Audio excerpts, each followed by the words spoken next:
Thank you. এইটা আবার কোন ধান্দা? কোনো দান্না মান্দা কাম হইব না। যাও আবার রাস্তা মাপো, যাও। না না, তোমাকে কিছু দিতে হবে না।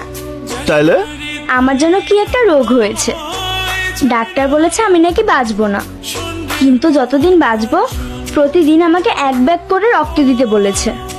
কিন্তু যারা আমাকে রক্ত দেয় আমি তাদের কাউকে চিনি না, তাই আমার সাথে যাদের দেখা হয় তাদের সবাইকে আমি ফুল দিয়ে থ্যাংক ইউ বলি। কিন্তু আমি তো তোমার রক্ত দেই নাই। তাতে কি, আগামীকাল হয়তো দেবে। আমি না বলেছি আমাকে না বলে তুমি কোথাও যাবে না। যখন আমি উপরে চলে যাব তখন যদি তোমাকে বলার সময় না পাই, তাই আগে থেকে প্র্যাকটিস করছি, যাতে আমি হুট করে মরে গেলে তুমি কষ্ট না পাও। এমন কথা বলো না মা, আমি আমার সবকিছু বিক্রি করে তোমাকে বাঁচাবো, তোমাকে আমি মরতে দেবো না মা। মরতে আমিও চাই না বাবা, আমিও চাই না তোমাকে ছেড়ে যেতে, কিন্তু আমার চিকিৎসার এত টাকা তুমি কোথায় পাবে বাবা? সব ব্যবস্থা হয়ে গেছে মা। এই দেখো, আমি টাকা নিয়ে এসেছি। এই টাকা বসকে দিয়ে যদি জায়গাটা ছাড়াতে পারি তাহলে তোমার চিকিৎসা হবে, তুমি হাসবে, খেলবে, ঘুরে বেড়াবে। চলো চলো মা। আসসালামু আলাইকুম বস। ওয়ালাইকুম আসসালাম। বস, আমি গরিব মানুষ, জীবনের সমস্ত সঞ্চয় দিয়ে 300 ফিটের পাশের জায়গাটা আমি কিনেছিলাম।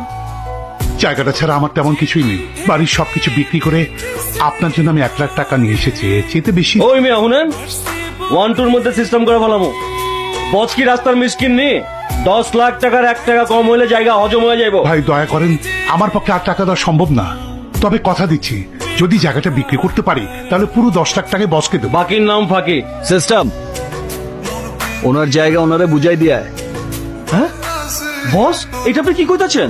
ওই জায়গার দাম না হলো 2 কোটি টাকা। বাড়তি কথা আমি পছন্দ করি না, আমি যা কইতাছি তাই কর। ঠিক আছে বস? 10-15-20 বুঝি না, কাল থেকেই ফুলের চিকিৎসা হওয়া চাই। ওকে বস। সব দায় দায়িত্ব আমার। আমারও একটা বোন আছে, আজ যদি ওর কিছু হইতো আমি কি ওর চিকিৎসা করাইতাম না?